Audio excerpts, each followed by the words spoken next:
Welcome to Rozgar academy. Hello friends, welcome to Rozgar academy. So friends, कैसे हैं आप सभी? आई होप आप सभी शानदार होंगे। फ्रेंड्स, आज हम लोग उत्तर प्रदेश शिक्षक पात्रता परीक्षा यूपी टेट 2014 के एसएसटी के क्वेश्चन पेपर को आज के वीडियो में डिस्कस कर रहे हैं। सो फ्रेंड्स, अगर आप यूपी टेट की प्रिपरेशन कर रहे हैं तो ये वीडियो आपके लिए बहुत ही ज़्यादा हेल्पफुल होगा। फ्रेंड्स, क्या होता है कि प्रीवियस ईयर क्वेश्चन सॉल्व करने से हमको एक आइडिया मिल जाता है क्वेश्चंस के लेवल के बारे में, एग्जाम में कैसे क्वेश्चन पूछे जाएंगे। और फ्रेंड्स, साथ ही एक और फ़ायदा यहाँ पे हो जाता है कि हमको एग्जाम में रिपीटिव क्वेश्चन देखने को मिलते हैं, तो आप उनको बहुत ही आसानी से सॉल्व करके अपने नंबर को गेन कर सकते हैं। तो चलिए फ्रेंड्स, देख लेते हैं हमारे कौन कौन से क्वेश्चन हैं।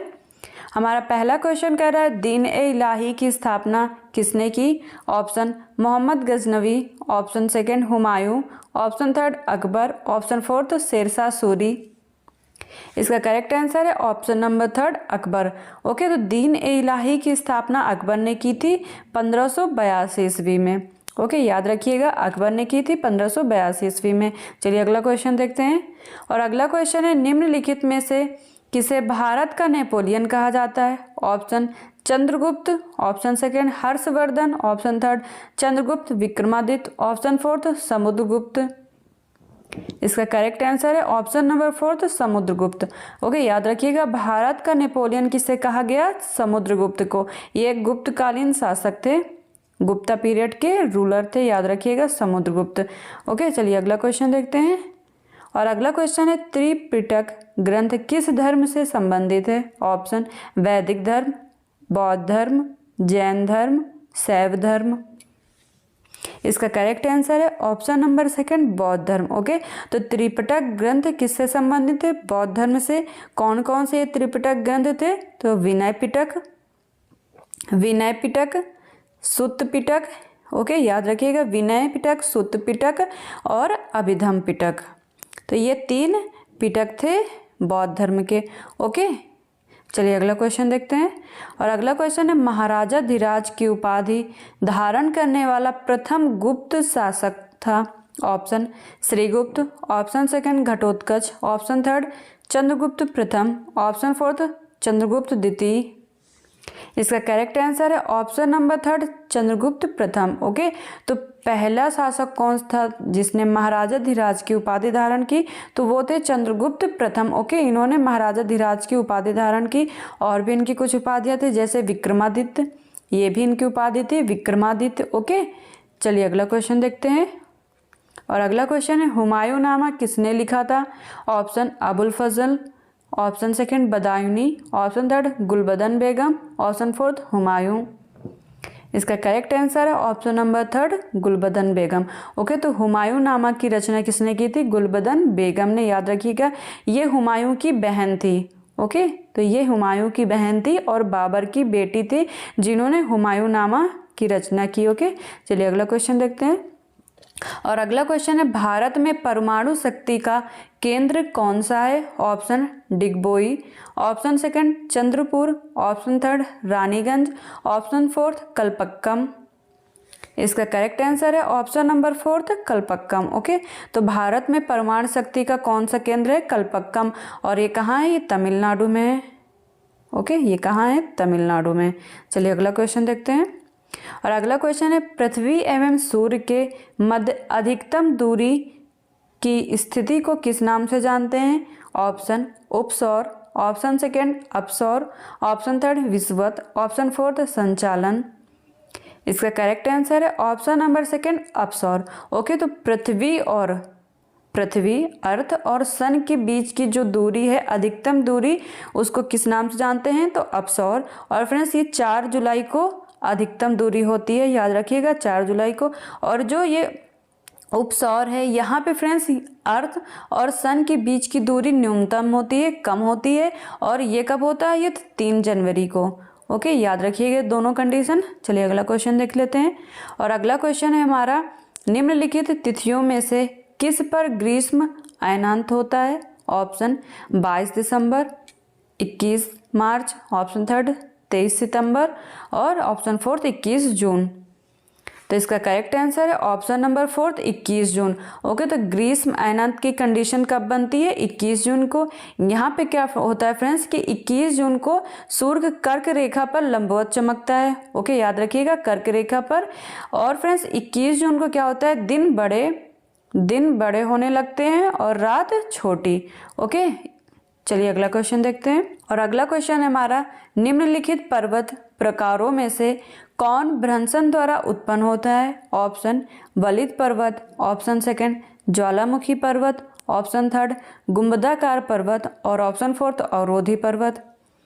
इसका करेक्ट आंसर है ऑप्शन नंबर 4 अवरोधी पर्वत। ओके, तो भ्रंशन द्वारा पर्वत कौन सा उत्पन्न होता है? तो अवरोधी पर्वत। इसको फ्रेंड्स ब्लॉक माउंटेन्स भी कहते हैं। ओके, ब्लॉक माउंटेन्स कहते हैं। और हमारे इंडिया में ब्लॉक माउंटेन्स का कौन सा एग्जाम्पल है? तो Satpura mountains. Okay, Satpura mountains हमारे यहाँ ब्लॉक माउंटेन्स का एग्जाम्पल है।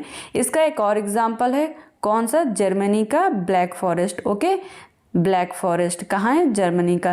ओके, ये दोनों एग्जाम्पल है ब्लॉक माउंटेन्स की, याद रखिएगा। चलिए अगला क्वेश्चन देख लेते हैं। और अगला क्वेश्चन है, निम्नलिखित देशों में किसने मेयोन ज्वालामुखी पर्वत स्थित है? ऑप्शन संयुक्त राज्य अमेरिका में, ऑप्शन सेकंड फिलीपींस में, ऑप्शन थर्ड चिली में, ऑप्शन फोर्थ जापान में। इसका करेक्ट आंसर है ऑप्शन नंबर सेकंड फिलीपींस में। ओके, तो मेयोन ज्वालामुखी पर्वत कहाँ है? फिलीपींस में। फिलीपींस देश में मेयोन ज्वालामुखी पर्वत स्थित है। और यहाँ पे एक द्वीप है, कौन सा? लुजोन नाम का एक द्वीप है जहाँ पे ये ज्वालामुखी उत्पन्न होते हैं। ओके, चलिए अगला क्वेश्चन देखते हैं। और अगला क्वेश्चन है, निम्नलिखित युग्मों में से कौन सही सुमेलित नहीं है? ऑप्शन एस्चुरीज नदी, ऑप्शन सेकंड कह रहा है लटकती घाटी हिमानी, ऑप्शन थर्ड नूना घाट भूमिगत जल, ऑप्शन फोर्थ यारडांग पवन। इसका करेक्ट आंसर है ऑप्शन नंबर थर्ड नूना घाट भूमिगत जल। ओके, तो ये सही नहीं है, याद रखिएगा। चलिए अगला क्वेश्चन देख लेते हैं। और अगला क्वेश्चन है, बिजली चमक एवं मेघ गर्जन विशेषताएं हैं क्षोभ मंडल की, ऑप्शन सेकंड सप्ताह मंडल की, ऑप्शन थर्ड मध्य मंडल की और ऑप्शन फोर्थ आयन मंडल की। इसका करेक्ट आंसर है ऑप्शन नंबर फर्स्ट क्षोभ मंडल की। ओके, तो क्षोभ मंडल में ही बिजली का चमकना, मेघ गर्जन, वर्षा होना, आंधी आना आदि ये सारी क्रियाएं कहाँ होती हैं? तो क्षोभ मंडल में होती हैं।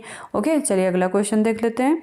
और अगला क्वेश्चन है, निम्नलिखित में कौन सी शीत महासागरीय धारा है? ऑप्शन ब्राजील धारा, ऑप्शन सेकंड क्यूरोसिया धारा, ऑप्शन थर्ड बेंगुएला धारा, ऑप्शन फोर्थ गल्फ स्ट्रीम।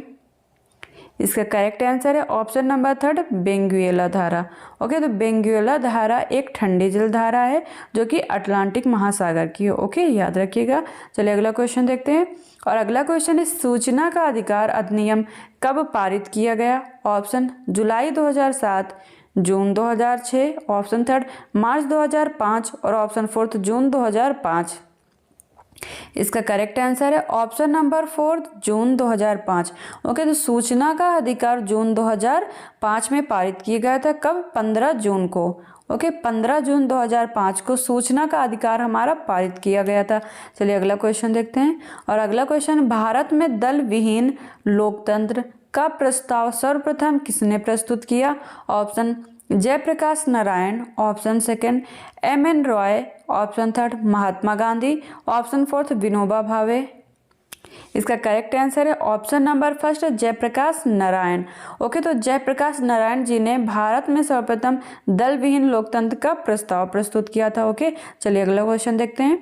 और अगला क्वेश्चन है, संविधान में मूल कर्तव्यों को किस समिति की अनुशंसा पर शामिल किया गया? ऑप्शन कर्ण सिंह समिति, ऑप्शन सेकंड कृपलानी समिति, ऑप्शन थर्ड स्वर्ण सिंह समिति, ऑप्शन फोर्थ अशोक मेहता समिति। इसका करेक्ट आंसर है ऑप्शन नंबर थर्ड सरदार स्वर्ण सिंह की समिति।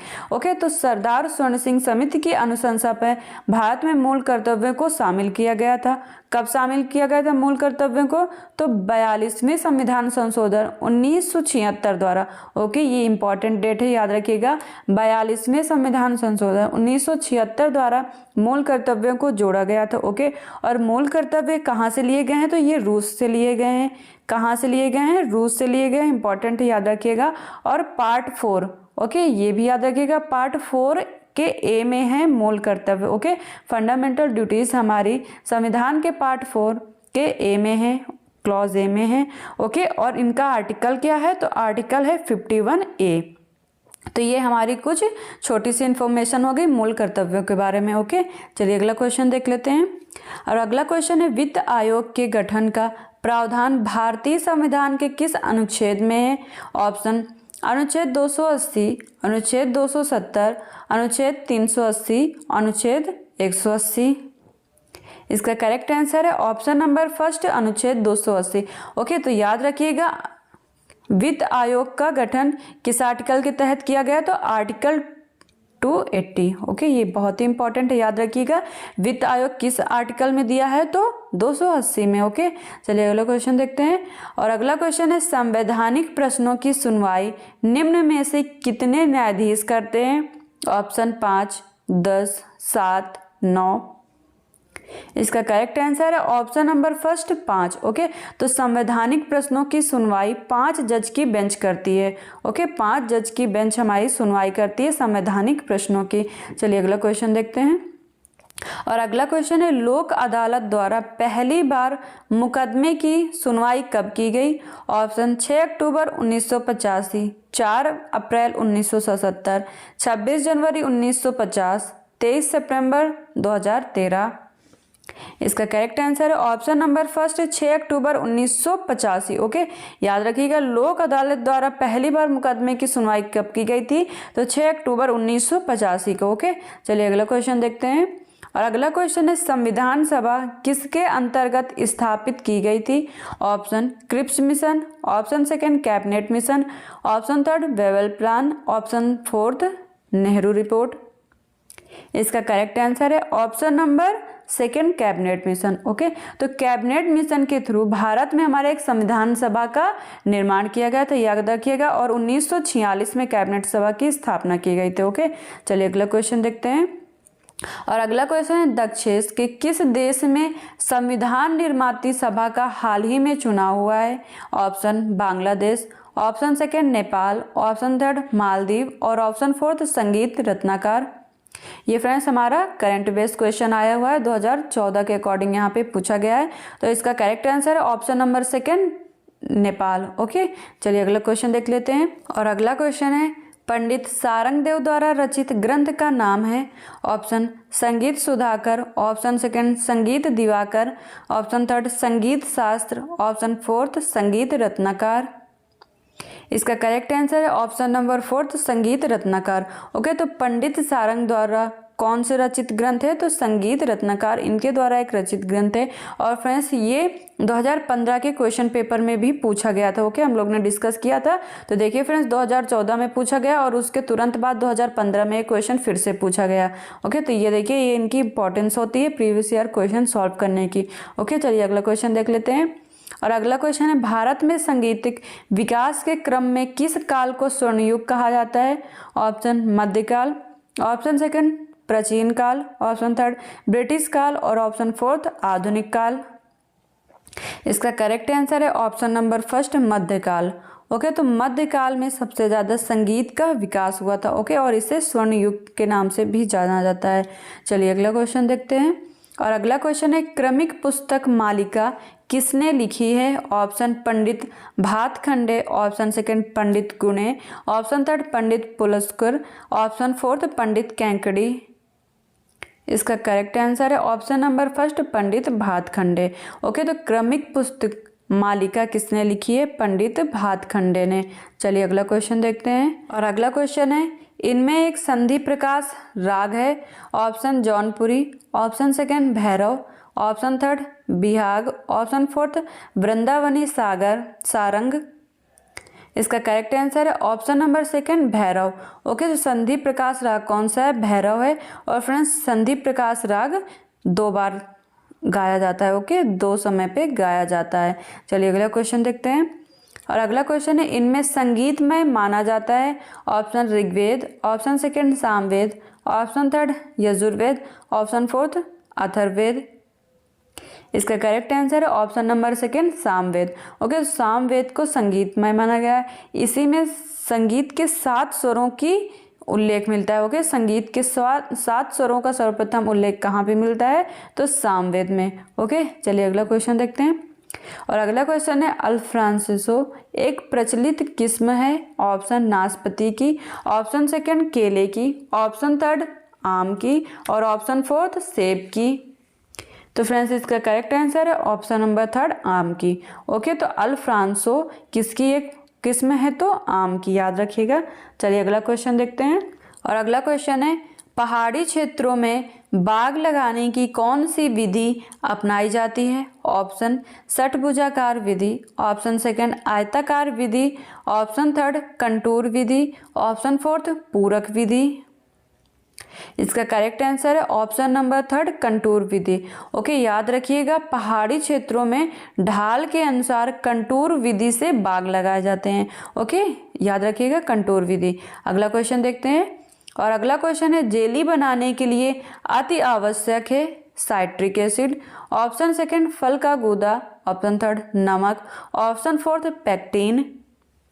इसका करेक्ट आंसर है option number fourth pectin. Okay, तो जेली बनाने के लिए किसकी हमको आवश्यकता होती है? पेक्टिन की। और फ्रेंड्स ये भी क्वेश्चन 2017 और 2018 में भी पूछा गया। ओके, याद रखिएगा, इंपॉर्टेंट है। अगला क्वेश्चन देख लेते हैं। और अगला क्वेश्चन है आम की कौन सी किस्म बहुभ्रूणी है? Option Alphonso, option second Neelam, option third Chandrakaran, option fourth Dussehri. इसका करेक्ट आंसर है option number third Chandrakaran. Okay, तो चंद्रकरण एक बहुभ्रूणी किस्म है। ओके, याद रखिएगा। और ये कहाँ? केरल में पाई जाती है। अगला क्वेश्चन देखते हैं। अगला क्वेश्चन है गार्डन रेक का उपयोग किया जाता है। ऑप्शन कृंतन हेतु, ऑप्शन सेकंड पौध प्रसारण हेतु, ऑप्शन थर्ड खरपतवार एकत्रीकरण हेतु, ऑप्शन फोर्थ काट छांट हेतु। इसका करेक्ट आंसर है ऑप्शन नंबर थर्ड खरपतवार एकत्रीकरण हेतु। ओके, याद रखिए गार्डन रेक का प्रयोग करते हैं खरपतवार एकत्रीकरण हेतु। अगला क्वेश्चन देखते हैं। अगला क्वेश्चन है अचल संधि पाई जाती है। ऑप्शन कोहनी में, ऑप्शन सेकंड कपाल में, ऑप्शन थर्ड कलाई में, ऑप्शन फोर्थ घुटने में। इसका करेक्ट आंसर है ऑप्शन नंबर सेकंड कपाल में। ओके, तो अचल संधि कहाँ पाई जाती है? कपाल में। और कोहनी, कलाई और घुटने में पाई जाने वाली संधि चल संधि होती है। ओके, हम इनका मूवमेंट कर पाते हैं। अगला क्वेश्चन देखते हैं। अगला क्वेश्चन है जल का रासायनिक सूत्र है। Option H2O2, option second H2O, option third HO2 और ऑप्शन फोर्थ 2HO। इसका करेक्ट आंसर है option number second H2O। Okay, तो जल का रासायनिक सूत्र क्या होता है? H2O, याद रखिएगा। इसमें क्या होता है? हाइड्रोजन के 2 मॉलिक्यूल्स और ऑक्सीजन का 1 मॉलिक्यूल्स होता है। ओके, अगला क्वेश्चन देखते हैं। और अगला क्वेश्चन है रक्त की शुद्धि किस अंग में होती है? ऑप्शन गुर्दा, ऑप्शन सेकंड हृदय, ऑप्शन थर्ड अमाशय, ऑप्शन फोर्थ फेफड़े। इसका करेक्ट आंसर है ऑप्शन नंबर फर्स्ट गुर्दा। ओके, तो किडनी में हमारी क्या होती है? जल की शुद्धता होती है, याद रखिएगा। फिल्ट्रेशन ऑफ ब्लड किस में होता है? तो किडनी में। ओके, अगला क्वेश्चन देख लेते हैं। अगला क्वेश्चन है लार ग्रंथियों द्वारा कौन सा पादक रस स्रावित होता है? Option ptyalin, option second rennin, option third amylase, option fourth pepsin. इसका करेक्ट आंसर है option number first ptyalin. Okay, तो लार ग्रंथियों द्वारा हमारा कौन सा पाचक रस स्रावित होता है? तो टाइलिन। ओके, याद रखिएगा टाइलिन। अगला क्वेश्चन देख लेते हैं। अगला क्वेश्चन है किस प्रकार के वस्त्रों में अरारोट का कलफ लगाया जाता है? ऑप्शन ऊनी, ऑप्शन सेकंड सूती, ऑप्शन थर्ड रेशमी वस्त्र और ऑप्शन फोर्थ कृत्रिम तंतु। तो इसका करेक्ट आंसर है ऑप्शन नंबर सेकंड सूती वस्त्र। ओके, तो अरारोट का कलफ हमारे सूती वस्त्रों में प्रयोग किया जाता है। ओके, और रेशमी वस्त्र के लिए गोंद का कलफ इस्तेमाल करते हैं। ओके, अगला क्वेश्चन देखते हैं। अगला क्वेश्चन है निम्न में से किस प्रकार का मृदा जल पौधों द्वारा ग्रहण किया जाता है? ऑप्शन गुरुत्वीय जल, ऑप्शन सेकंड केशिका जल, ऑप्शन थर्ड आर्द्रताग्राही जल, ऑप्शन फोर्थ इनमें से कोई नहीं। इसका करेक्ट आंसर है ऑप्शन नंबर सेकंड केशिका जल। ओके, तो मृदा जल कैसे पहुंचता है पौधों में, मृदा से जल पौधों के पास कैसे पहुंचता है, तो केशकत्व बल के द्वारा, याद रखिएगा केशकत्व बल के द्वारा। ओके, अगला क्वेश्चन देख लेते हैं। और अगला क्वेश्चन है दूध में सर्वाधिक वसा का प्रतिशत उत्पादन वाली भैंस की नस्ल है। ऑप्शन जाफराबादी, ऑप्शन सेकंड मुर्रा, ऑप्शन थर्ड मेहसाना और ऑप्शन 4 भदावरी।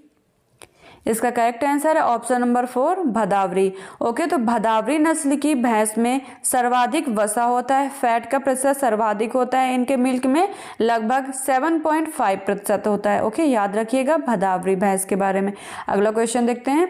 और अगला क्वेश्चन है गुल्ली डंडा या फिर फेलरिस माइनर किस फसल का प्रमुख खरपतवार है। ऑप्शन मटर, ऑप्शन सेकंड बाजरा, ऑप्शन थर्ड मक्का, ऑप्शन फोर्थ गेहूं। इसका करेक्ट आंसर है ऑप्शन नंबर 4 गेहूं। ओके, तो गुल्ली डंडा किस फसल का खरपतवार है, तो गेहूं का। ओके, अगला क्वेश्चन देखते हैं। और अगला क्वेश्चन है भंडारण के समय बीज में नमी प्रतिशत होनी चाहिए। ऑप्शन 8 से 10%, ऑप्शन सेकंड 20 से 25%, ऑप्शन थर्ड 30 से 35% और ऑप्शन फोर्थ 40 से 45%। इसका करेक्ट आंसर है ऑप्शन नंबर फर्स्ट 8 से 10%। ओके, तो भंडारण के समय बीज में कितनी नमी होनी चाहिए, तो लगभग 8 से 10% होनी चाहिए। और इससे ज़्यादा होने पे संभावना होती है क्या, अंकुरित होने के, बीज के अंकुरित होने की संभावना होती है। ओके, अगला क्वेश्चन देख लेते हैं। और अगला क्वेश्चन है निम्न में से कौन भूक्षरण का कारक नहीं है। ओके, ऑप्शन जल, ऑप्शन सेकंड वायु, ऑप्शन थर्ड ढाल के विपरीत जुताई, ऑप्शन फोर्थ तृण रहित खेती। इसका करेक्ट आंसर है ऑप्शन नंबर थर्ड ढाल के विपरीत जुताई। ओके, तो ये भूक्षरण का कारण नहीं है। अगला क्वेश्चन देख लेते हैं। और अगला क्वेश्चन है इंद्रधनुष में नीले रंग के बाद कौन सा रंग आता है। ऑप्शन लाल रंग, ऑप्शन सेकंड बैंगनी रंग, ऑप्शन थर्ड हरा रंग और ऑप्शन फोर्थ गहरा नीला रंग। इसका करेक्ट आंसर है ऑप्शन नंबर थर्ड हरा रंग। ओके, तो इंद्रधनुष में नीले रंग के बाद हरा रंग आता है। और बात करें फ्रेंड्स इंद्रधनुष में कितने रंग होते हैं, तो इसमें 7 रंग होते हैं। हम सभी ने पढ़ा होगा कितने रंग होते हैं, 7 रंग। और यहाँ पे कि विबग्योर हम लोग ने पढ़ा होगा। तो यहाँ पे वही क्रम पूछ रहे हैं कि नीले के बाद कहाँ है, ब्लू के बाद कौन सा कलर आता है, तो ग्रीन कलर आता है। ओके, अगला क्वेश्चन देख लेते हैं। और अगला क्वेश्चन है रस्किन के अनुसार कला क्या है। ऑप्शन कला जीवन है, ऑप्शन सेकंड कला सौंदर्य है, ऑप्शन थर्ड कला अभिव्यक्ति है, ऑप्शन फोर्थ कला अनुकृति है। इसका करेक्ट आंसर है ऑप्शन नंबर फर्स्ट कला जीवन है। ओके, तो रस्किन का एक कथन है कि कला जीवन है। ओके, अगला क्वेश्चन देख लेते हैं। और अगला क्वेश्चन है राज्य ललित कला एकेडमी कहाँ स्थित है। Option Agra, option second Lucknow, option third Allahabad, option fourth Kanpur. इसका करेक्ट आंसर है option number second Lucknow. Okay, याद रखिएगा ललित कला एकेडमी कहाँ स्थित है, तो लखनऊ में स्थित है। इसकी स्थापना फरवरी 1962 में की गई थी। ओके, फरवरी 1962 में ललित कला एकेडमी की स्थापना की गई थी लखनऊ में। अगला क्वेश्चन देखते हैं। और अगला क्वेश्चन है बाज पक्षी नामक चित्र का चित्रण किस मुगल शासक के शासनकाल में हुआ। Option Akbar, option second Babur, option third Humayun, option fourth Jahangir. इसका करेक्ट आंसर है option number fourth Jahangir. Okay, तो बाज पक्षी का चित्रण किसके शासनकाल में देखने को मिलता है, तो जहांगीर। और फ्रेंड्स याद रखिएगा इंपॉर्टेंट है कि जहांगीर के शासन में सर्वाधिक विकास हुआ था चित्रकला का। ओके, इनके समय पे ही सर्वाधिक विकास हुआ था। अगला क्वेश्चन देख लेते हैं। और अगला क्वेश्चन है प्राथमिक रंग कितने होते हैं। ऑप्शन 2, 3, 5 और 1। इसका करेक्ट आंसर है ऑप्शन नंबर सेकंड 3। ओके, तो प्राथमिक रंग कितने होते हैं, 3। कौन कौन से, लाल, रेड, हरा और ब्लू। ओके, तो लाल, हरा और नीला ये 3 कलर होते हैं जो कि प्राइमरी कलर हैं, याद रखिएगा। अगला क्वेश्चन देख लेते हैं। और अगला क्वेश्चन है पेनल्टी स्ट्रोक किस खेल से संबंधित है। Option hockey, option second football, option third cricket, option fourth volleyball. इसका करेक्ट आंसर है option number first hockey. Okay, याद रखिएगा पेनल्टी स्ट्रोक किससे संबंधित है? तो हॉकी से। अगला क्वेश्चन देख लेते हैं। और अगला क्वेश्चन है टेक ऑफ बोर्ड किस स्पर्धा से संबंधित है? ऑप्शन ऊंची कूद, ऑप्शन सेकंड लंबी कूद, option third javelin, option fourth shot put. इसका करेक्ट आंसर है ऑप्शन नंबर सेकंड लंबी कूद। ओके, याद रखिएगा टेक ऑफ बोर्ड किस स्पर्धा से संबंधित है? तो लंबी कूद से। अगला क्वेश्चन देख लेते हैं। और अगला क्वेश्चन है बोनस लाइन किस खेल से संबंधित है? Option kho kho, option second kabaddi, option third badminton, option fourth volleyball. इसका करेक्ट आंसर है option number second kabaddi. Okay, तो बोनस लाइन किस खेल से संबंधित है? तो कबड्डी से। अगला क्वेश्चन देखते हैं। और अगला क्वेश्चन है फुटबॉल टीम में खिलाड़ी की संख्या होती है, आपको बताना है फुटबॉल में कितने खिलाड़ियों की संख्या होती है? ऑप्शन 13, 11, 7 और 9। इसका करेक्ट आंसर है ऑप्शन नंबर सेकंड 11। ओके, तो फुटबॉल की टीम में कितने खिलाड़ियों की संख्या होती है? तो 11। याद रखिएगा 11 प्लेयर्स होते हैं फुटबॉल की टीम में। अगला क्वेश्चन देखते हैं। और अगला क्वेश्चन है लॉबी किस खेल से संबंधित है? Option kabaddi, kho kho, badminton, volleyball. इसका करेक्ट आंसर है option number second kho kho. Okay, kho kho का संबंध किससे है? लॉबी से। लॉबी शब्द का संबंध किससे? खो खो के खेल से। ओके, अगला क्वेश्चन देखते हैं। और अगला क्वेश्चन है सामाजिक अध्ययन शिक्षण का मुख्य उद्देश्य छात्रों में निम्नलिखित भावना का विकास करना है। ऑप्शन राष्ट्रीयता की भावना का, ऑप्शन सेकंड प्रांतीयता की भावना का, ऑप्शन थर्ड स्थान विशेष की भावना का, ऑप्शन फोर्थ जातीयता की भावना का। फ्रेंड, इसका करेक्ट आंसर है ऑप्शन नंबर फर्स्ट राष्ट्रीयता की भावना का।